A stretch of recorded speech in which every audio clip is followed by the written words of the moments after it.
जी हाँ नाज़रीन, drama serial मायरी के नए आने वाले एपिसोड में आप देखेंगे कि समीना आयशा को समझाने की कोशिश करेगी और कहेगी तुम भी उन्हीं के सबके साथ मिल गई हो और कैसी शॉपिंग करती फिर रही हो। मैं जानती हूँ कि तुम्हारे साथ जो अब तक होता आ रहा है वो बिल्कुल ठीक नहीं है, लेकिन अगर तुम ये चाहती हो कि तुम्हारी बेटी एनी के साथ भी वही सब कुछ हो तो तुम्हें क्यों ये मेरी बात समझ नहीं आ रही। जिस पर कहेगी आयशा लेकिन भाभी, जहीर भाभी भाई के हाथ आगे तो किसी की नहीं चली है और ना ही चलेगी। जिस पर कहेगी समीना हाँ तो तुम क्या चाहती हो, तुम्हारे जैसी ही आयशा तुम्हारी बेटी एनी बन जाए। तुम जानती हो ना कि फाखिर को कोई और लड़की पसंद है। अगर ये बात तुम्हारे इल्म में है और तुम जानती भी हो तो तुम जानती हो कि अगर वो लड़की पढ़कर वापस आ गई और फिर फाखिर ने उससे शादी कर ली तो तुम्हारे जैसी ही तुम्हारी बेटी बन जाएगी। आयशा तुम इतनी बड़ी गलती कैसे कर सकती हो। जिस पर कहेगी आयशा के भाभी, हर बार तो ऐसा नहीं होता ना, मेरी एनी बहुत ही नसीबों वाली है, मुझे यकीन है कि फाहिर उसे बहुत खुश रखेगा।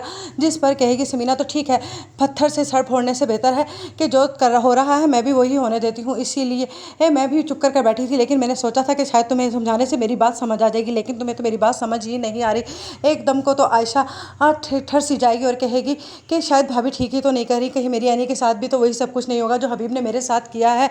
और दूसरी तरफ आप देखेंगे कि समीना कहेगी कि भाई मुझे तो कोई शॉपिंग वॉपिंग नहीं करनी है।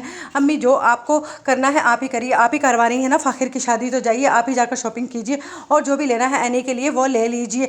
एकदम से आयशा कहेगी भाभी आपके कोई अरमान नहीं है अपने बेटे की शादी के लिए। जिस पर कहेगी समीना मैंने कहा ना, अरमान वहाँ पर होते हैं जहाँ पर कोई मान हो, जब मेरा मान ही नहीं है तो मुझे अरमानों उतारने की भी क्या ज़रूरत है। और हो सकता है ये मेरे फाखिर की पहली शादी हो, मैं उसकी दूसरी शादी पर सारे अरमान पूरे कर लूँगी।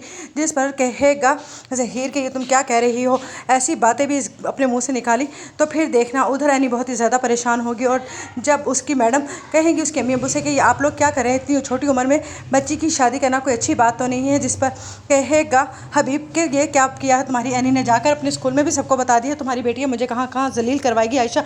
जिस पर आयशा कहेगी मेरी बेटी यार आपको क्या जलील करवाना है, आप तो खुद जलील होने के लिए तैयार हैं। एक तरफ आप राहिला को इसकी शादी में लाना चाहते हैं और दूसरी तरफ आपको अपनी इज्जत की फिक्र भी पड़ी है।